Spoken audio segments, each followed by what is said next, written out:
अवांजी समातुन ताईं radio voice of Sindh London.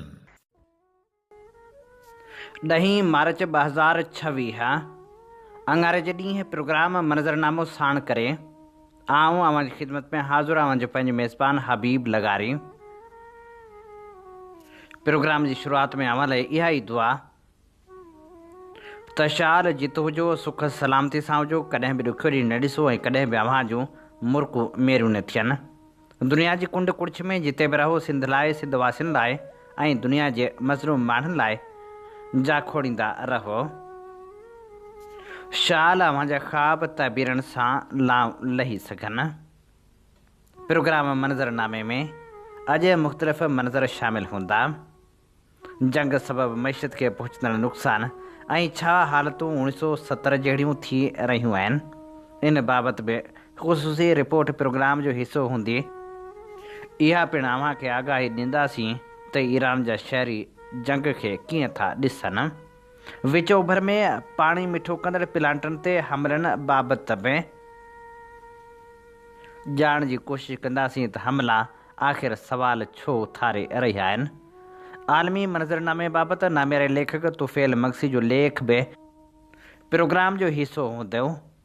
तेल अघनि में इज़ाफ़े सबबि वधंदड़ महांगाई बाबति क़ासिम ख़ासखेली जो लेख बि अवां जे समातनि जी नज़र कंदासीं त मुख़्तलिफ़ तजिया ऐं तबसरा ऐं शाइरी बि प्रोग्राम में शामिल हूंदी। जॾहिं त कामरेड ताज मोहम्मद अबड़ो जी वरसी जे मौक़े ते खेसि भेटाउनि जा गुलाब बि आछींदासीं। सभ खां अॻु इहो ॼाण जी कोशिशि कयूं था त ईरान में हलंदड़ जंग खे ईरानी शहरी आख़िर कीअं था ॾिसनि। ईरान में रहबर आला आयतुल्ला ख़ामनाई जी शहादत खे हिकु हफ़्ते खां वधीक वक़्तु गुज़री चुको आहे।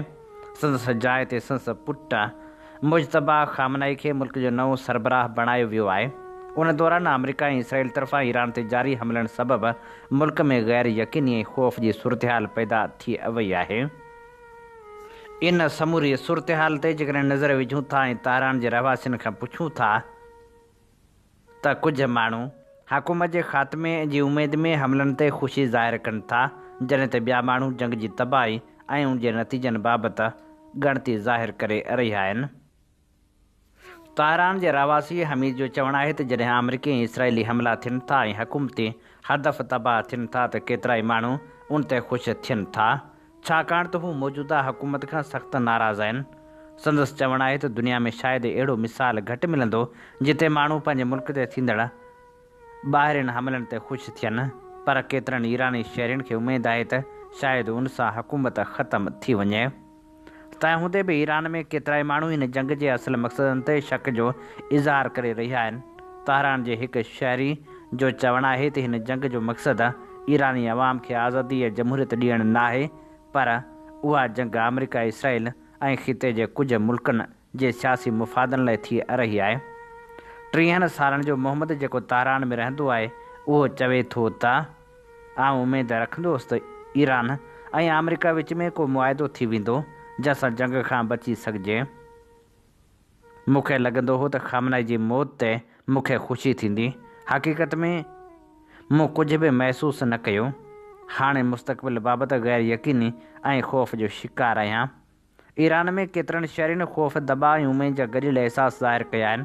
हिकु औरत जो चवणु आहे त जेकॾहिं को माण्हू ईरान में 40 साल गुज़ारे त सम्झी सघे थो त माण्हू कहिड़ी ज़हनी हालत मां गुज़री रहिया आहिनि। हू चवे थी त जॾहिं हुकूमत जा हदफ़ तबाह थियनि था त कुझु माण्हू ख़ुशि थियनि था, पर जॾहिं ॿार मारिया वञनि था ऐं मुल्क जो बुनियादी ढांचो तबाह थिए थो त पोइ माण्हू खे पंहिंजे मुल्क जे मुस्तक़बिल बाबति फ़िक्रु थींदो आहे। ईरान में सरकारी सतह ते राय आमा जा सर्वे नाहिनि थींदा, पर लॻे थो त अवाम जो वॾो हिसो हुकूमत खां नाराज़ आहे। उन जे बावजूदि हुकूमत जा कटर हामी बि मौजूदु आहिनि। हुकूमत जा मुख़ालिफ़ बि ॿिनि गिरोहनि में विरहाइजी विया आहिनि।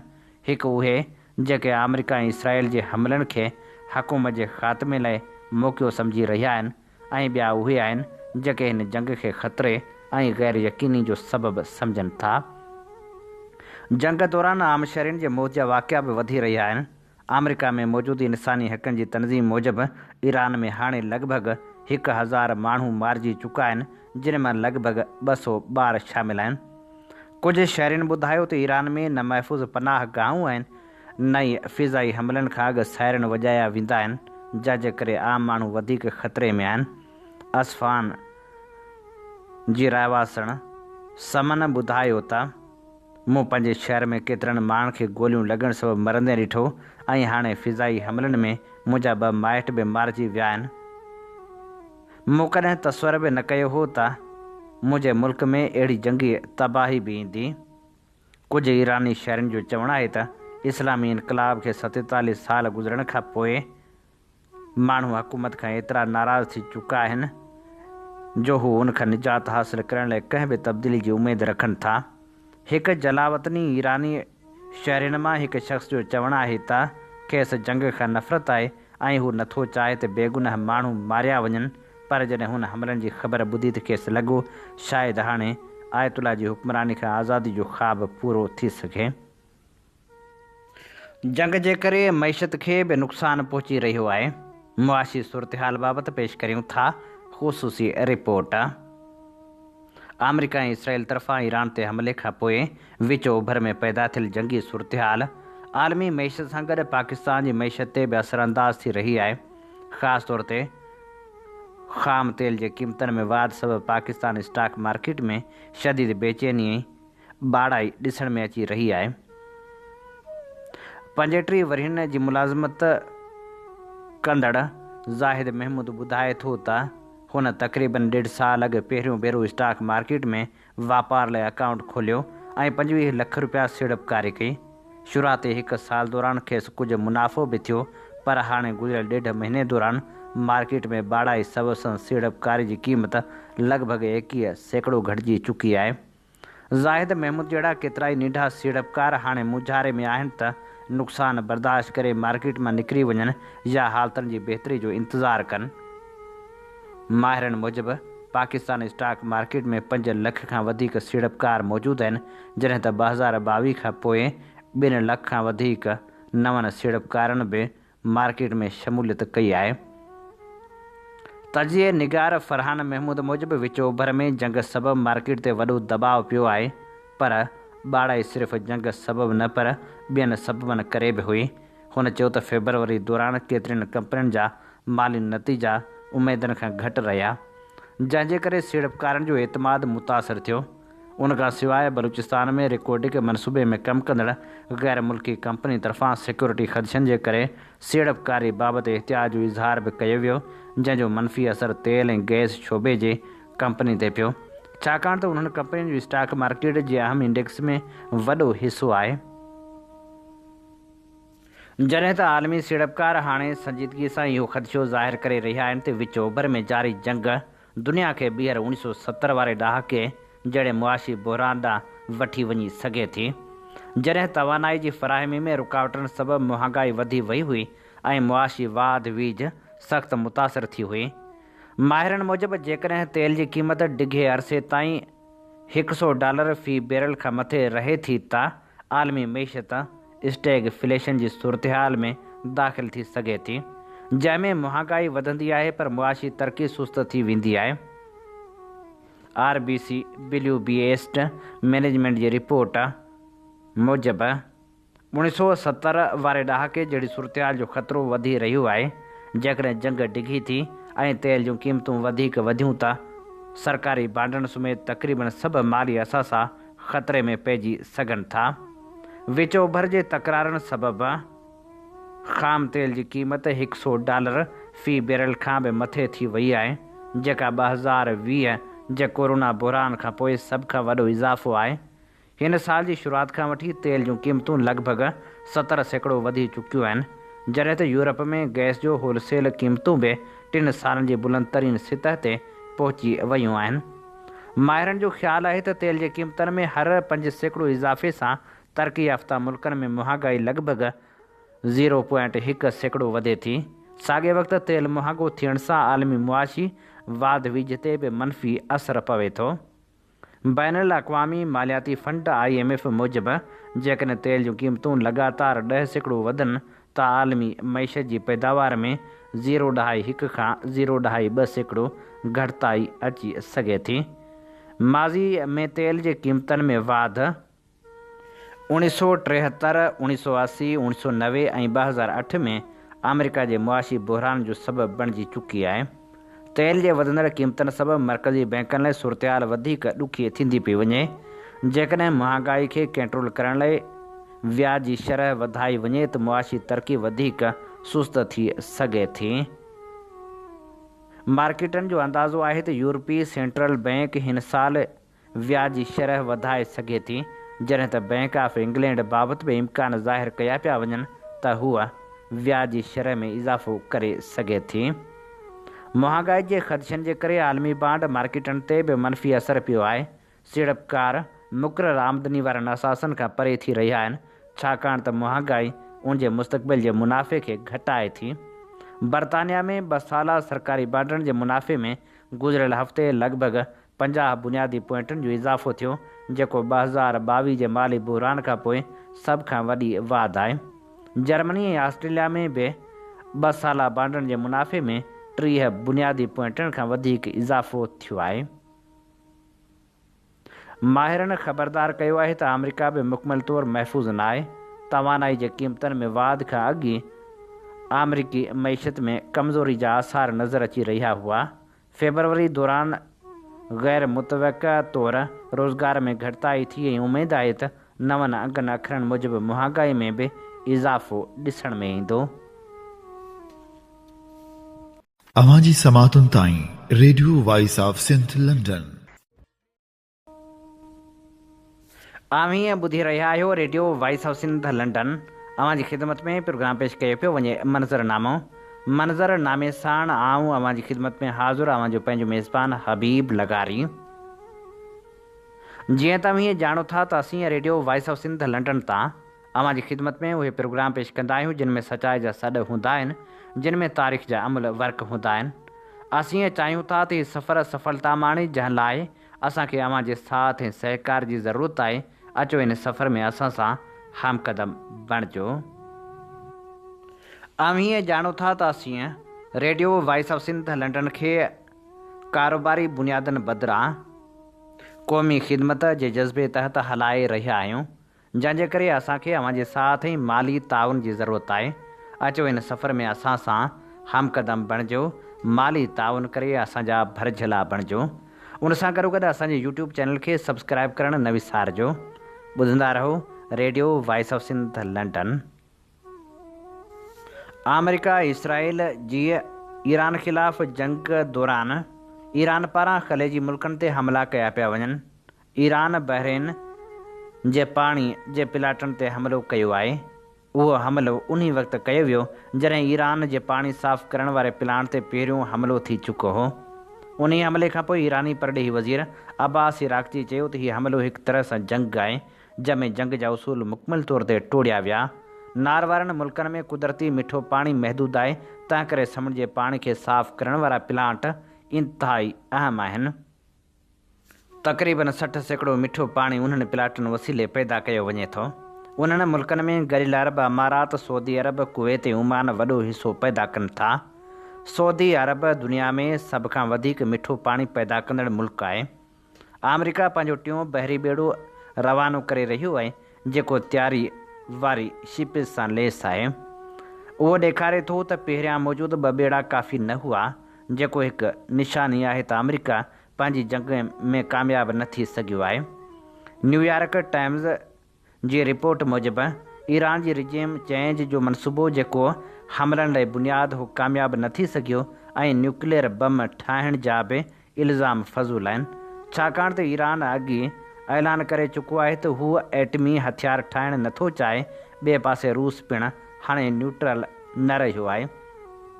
ईरान ते मुसलसल हमला बि जारी आहिनि। जॾहिं त साफ़ पाणी वारनि प्लांटनि ते हमला थी रहिया आहिनि। इसराइल ईरान जे पाणी वारे ॿेट खे निशानो बणायो, जंहिंजे जवाब में ईरान बि बहरीन में पाणी साफ़ करण वारे प्लांट खे निशानो बणायो। जॾहिं त ट्रंप ऐं नेतन्याहू जे दॿाउ में इहा जंग शुरू कई वई आहे, जंहिंजो मक़सदु ईरान खे गोॾा खोण ते मजबूर करणु हो, पर ईरान पंहिंजे मौक़िफ़ ते क़ाइमु आहे। चीन पिणु वाज़ह कयो आहे त उहा जंग ग़ैर मक़बूल आहे ऐं रिजीम चेंज क़बूल न कयो वेंदो। जॾहिं त पाणी जे प्लांटनि ते हमलनि खां पोइ मुल्कनि मथां तनक़ीद कई पई वञे ऐं इहो चयो पियो वञे त इहो जंगी उसूलनि जे ख़िलाफ़ु आहे। हाणे प्रोग्राम में आलमी सूरतहाल बाबति नामियारे लेखक तुफ़ैल मक्सी जो लेख अवां जी ख़िदमत में पेश करियूं था। दुनिया हिकु ॾुखियो मुझल ऐं दिलचस्प निज़ाम आहे, हिकु अहिड़ो वहिंवार जिते इंसानी जबलत, ज़ाती मुफ़ाद, गिरोही वफ़ादारी, रियासी घुरिजूं, मज़हबनि जी तालीमात ऐं आलमी सियासत हिक ॿिए सां गॾिजी करे मुसलसिल कशमकश पैदा कनि था ऐं इंसानी तारीख़ उन कशमकश जो सभ खां वॾो सबूत आहे। इंसान जी जबलत सदियुनि खां बका, मुफ़ाद ऐं गिरोही तहफ़ुज़ जे लाइ कमु कयो। शुरूआती इंसानी मुआशरनि में ख़ानदान या क़बीले जे लाइ जबलत ज़रूरी हुई। अॼु बि उहा ई जबलत असांजी सोच, रवैये ऐं फ़ैसिले साज़ी में ॾेख ॾिए थी। जबलत जे उन असर जे करे असां जेकॾहिं गिरोह, क़ौम या मज़हब जे मुफ़ाद खे इंसाफ़ ऐं हक़ीक़तनि ते अवलियत ॾियूं था, उहा ई जबलत इंसानी मिज़ाज ऐं मुक़ाबले जो सबबु बणिजे थी। इंसान जबलत जे प्रेशर में मज़हब ऐं अक़ीदनि सां बि क़ौमियत ऐं गिरोही सुञाणप जोड़े विधी। मुसलमान, ईसाई, यहूदी या हिंदू, मगर इस्लाम समेत सभिनी मज़हबनि जी हक़ीक़ी तालीमात हक़, इंसाफ़ ऐं मसावात जे बुनियाद ते आहे।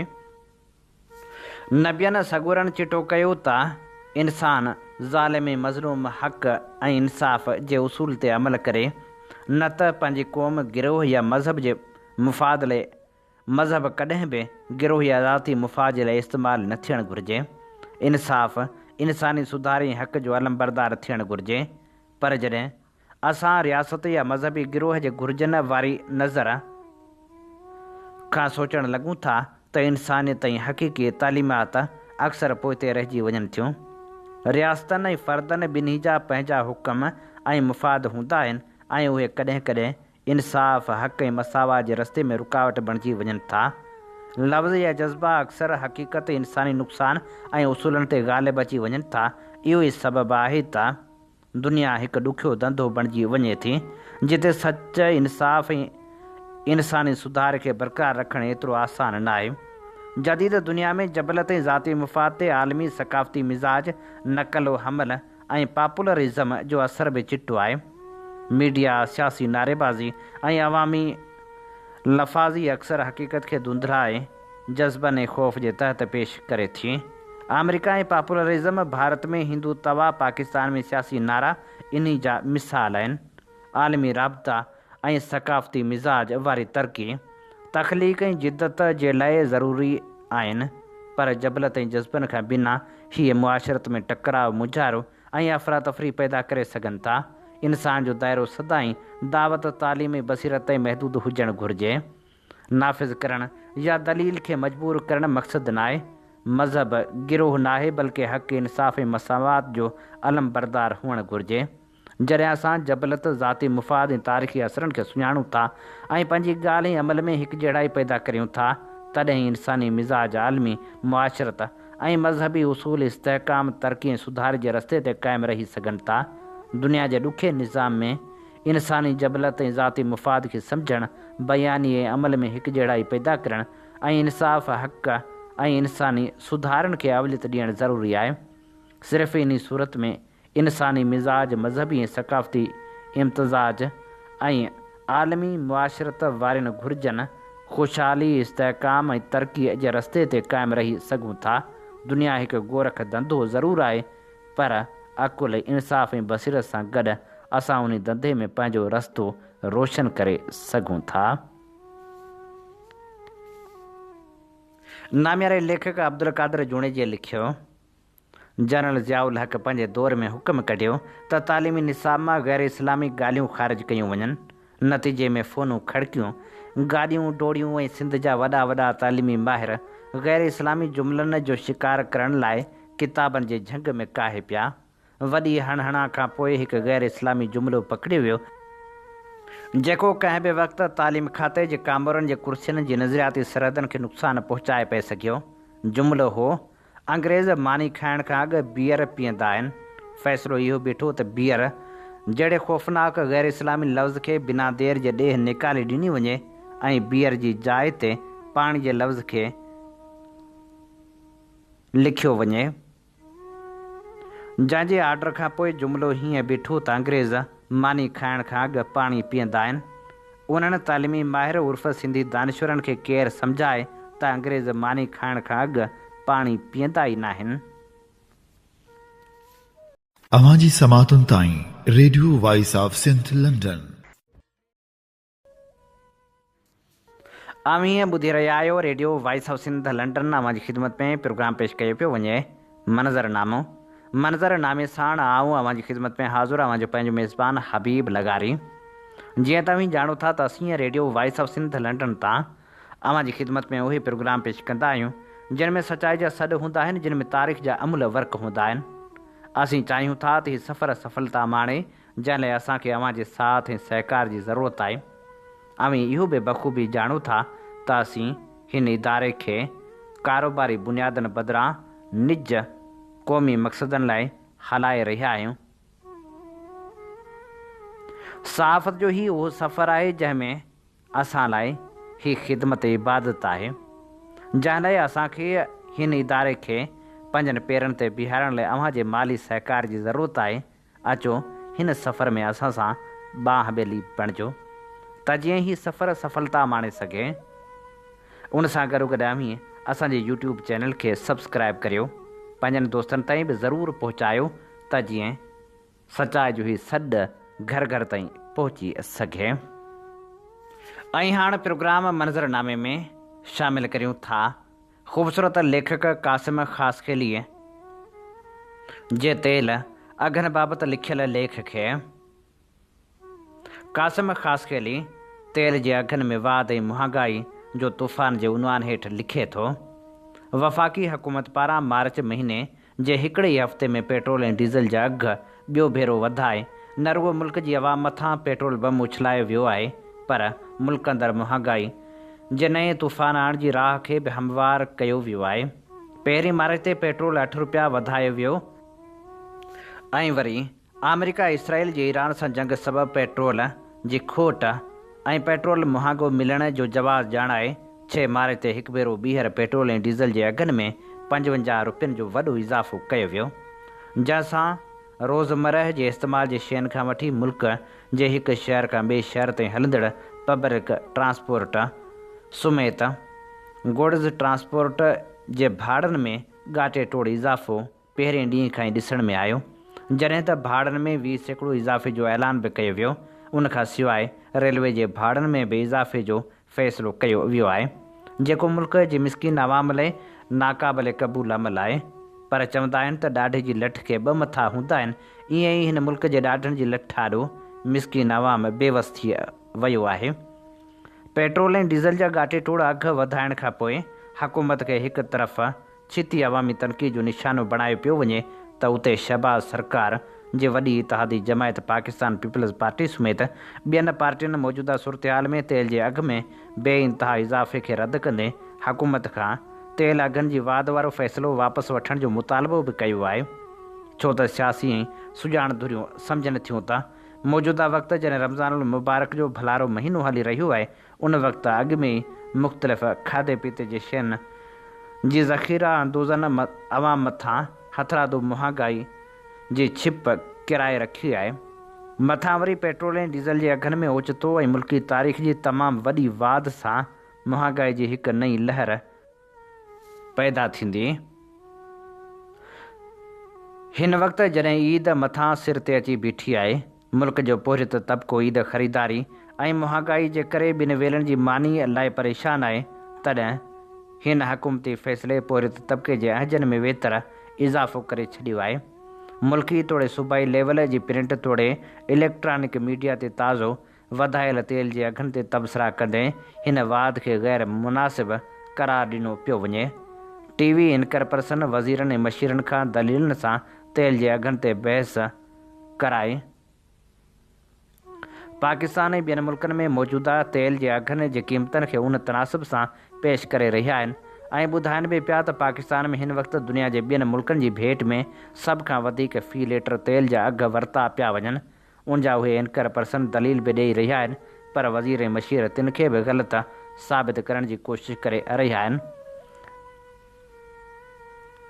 इन सिलसिले में हिकु TV चैनल ते नवाज़ लीग जी औरत आनियर सरेआम धमकी आवाज़ लहजे में एंकर खे इहो बि चयो त शुक्र करियो जो पेट्रोल ऐं डीज़ल जो अघु सिर्फ़ु 55 रुपया लीटर वधायो आहे।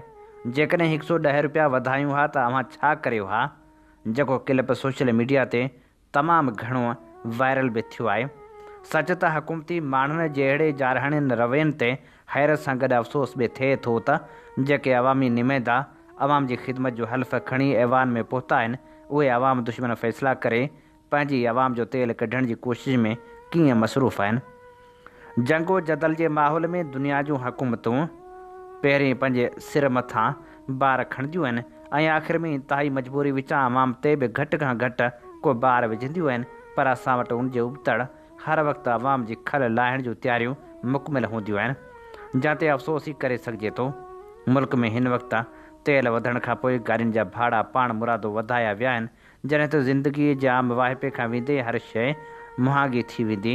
उन करे वफ़ाक़ी सरकार खे घुरिजे त पेट्रोल ऐं डीज़ल जे अघनि में कयल वाध ते फ़ौरी तौरु नज़रसानी करे वधायल अघु वापसि वठे मुल्क जे मिसकिन अवाम खे रमज़ान जे भलारे महीने में को रिलीफ ॾिनो वञे। हीअ असीं अवां जी ख़िदमत में पेश करे रहिया हुआसीं कासम ख़ासखेली जो लिखियलु लेख। ऐं हाणे प्रोग्राम मंज़रनामे में सिंध जी अहम सियासी शख़्सियत खे संदसि वरसीअ ते भेटाउनि जा गुलाबा छूं था। अॼु कामरेड ताज मोहम्मद आबड़े जी वरसी मल्हाई पई वञे। सिंध जी अहम सियासी शख़्सियत तौरु पंहिंजी सुञाणप रखंदड़ कामरेड ताज मोहम्मद आबड़े जो जनम ज़िले लाड़काणे जे अॻूणे तालुके शहदादकोट में 1924 में थियो। कंबर लाड़काणे ऐं कराची में तालीम वरिताई, सियासत सां शुरू खां ई दिलचस्पी रहियसि। उन वक़्तु हिंदुस्तान जा अक्सर मुस्लिम शागिर्द पाकिस्तान तहरीक में हुआ। 1947 में लाड़काणे मां वकालत शुरू कयाई। घणो करे फ़ौजदारी केस खणंदो हो, दोस्ती यारी निभाईंदे केतिरा केस मुफ़्त में खणंदो हो ऐं संदसि कमाई जो वॾो हिसो महिमान नवाज़ी में हलियो वेंदो हो। कॾहिं बि हुन फ़र्ज़ अदाई में कोताही न कई। संदसि दामन हमेशह साफ़ रहियो। ताज मोहम्मद आबड़ो बुनियादी तौरु सोशलिस्ट ऐं जमहूरी ख़्यालनि जो हामी हो। इहो ई सबबु हो जो हारी कमेटी ऐं ॿियनि तरक़ी पसंद जमायतनि ॾांहुं हलियो वेंदो हो। इक़्तिदार जी सियासत में ताज मोहम्मद आबड़े जे दौर में मोहम्मद अयूब खोड़ो, काज़ी फज़ुल्लाह ऐं शहीद ज़ुल्फ़िकार अली भुट्टो आला मक़ाम ते रहिया, पर ताज मोहम्मद आबड़े खाइण कॾहिं बि पंहिंजी ज़ात लाइ फ़ाइदो न तलबियो। 10 मार्च 1986 ते दिलि जे दौरे सबबि वफ़ात कयाई। संदसि यार दोस्त खेसि आम तरह कामरेड ताज मोहम्मद आबड़े जे नाले सां यादि कनि था। कामरेड ताज मोहम्मद आबड़े बाबति नाम्यारे लेखक अब्दुल कादिर जूणेजीअ लिखियो, हूं त आम तौरु चङनि माण्हुनि जी चङाई जी वसफ़ बयानु करणु ॾाढी ॾुखी आहे, छाकाणि त इंसानी तारीख़ में कई ठगी जा ठाह पाता वञनि था। कल्ह बि ईअं ई हो त अॼु बि ईअं ई आहे। ज़माने ते मयारूं अजायूं आहिनि, पर हिकिड़ी ॻाल्हि हथ जी तरी वांगुरु साफ़ बीठी आहे त सिंध जे असली ऐं अमुल हीरो ताज मोहम्मद आबड़ो पंहिंजे घर ॿार जूं ऐं पंहिंजनि यारनि प्यारनि जूं तकलीफ़ूं विसारे पंहिंजे मुल्क जे बुखे ॾुखे ॾुठिड़ियल ऐं बेवस आवाम जे ॾुखनि ऐं तकलीफ़ुनि में जीअं जो तीअं शिरकत कई। हू पंहिंजी ज़िंदगी दाव ते हणी ॿियनि जे ग़मनि ऐं ॾुखनि जो साथारी रहियो। ख़ुदि गर्जनि जे घाटनि ककरनि में बेगर्ज़ीअ जी खिवण बणिजी रोशनियुनि जा लांबारा ॾियणु जेकॾहिं कंहिं जातो त उहो ताज मोहम्मद आबड़ो हो। इहा सूरतहाल ॿुधाए थी त ताज मोहम्मद आबड़ो चङाई जे अमल में न रुॻो निशानी हो, पर ख़ुदि चङाई जे अमल खे चोट ते चाढ़े छॾियाई। चङाई जी वॾी इहा ई वसफ़ हुई जेका ताज मोहम्मद आबड़े जी शख़्सी जे रूप में असांजे साम्हूं अचे थी। एॾो ख़ुलूस, एॾी अवामियत, एॾी जदोजहद, ख़ल्क़ ख़ुदा जी चङाई लाइ एॾी मोहबत तमामु घटि माण्हुनि में पाती वञे थी, जिन में ताज मोहम्मद आबड़ो सरे फ़हिरिस्त रहियो। हुन लीडर बणिजी ॿियनि खे क़ुर्बानी जो सबक़ु ॾियण जे बदिरां क़ुर्बानीनि जो उहो ॿार पाण ई पंहिंजे हथनि ते खयो। हू हिकु आम वर्कर वांगुरु कमु कंदो रहियो ऐं पंहिंजे ख़्वाबनि जी तामील लाइ सॼी सिंध में भटकंदो रहियो। जेको माण्हू पाण खे विसारे पंहिंजे मुल्क जे माण जो थी वञे, उन खां वधीक भला ॿियो छा थी सघे थो। मूंखे इहा बि ख़ुशी आहे त संस साल औलाद संस छॾियल विरसे जी एॾी सार संभाल लथी आहे, जंहिंजो नतीजो संस छपरायल किताब बि आहिनि। संदसि शख़्सियत हिकु रोशन तारीख़ वांगुरु न रुॻो असांजे अॻियां आहे, पर ईंदड़ नसल लाइ बि हिकु रोशन राह बणिजंदी रहंदी। हीअ असीं भेटा पेश करे रहिया हुआसीं कामरेड ताज मोहम्मद अबड़ो खे। इन ते ई प्रोग्राम मंज़रनामे जो वक़्तु पुॼाणी ते पहुचे थो। पंहिंजे मेज़बान हबीब लगारी खे इन साॻी दुआ सां ॾींदा इजाज़त। वसे भिट तुंहिंजी भलारा सदा, सदा देस परदेस सारा वसन। कॾहिं सींद सिंजी न मेरी थिए, कॾहिं मोड़ कंहिंजा न मुरझाइजनि। अवां जी समातुनि ताईं radio voice of Sindh London.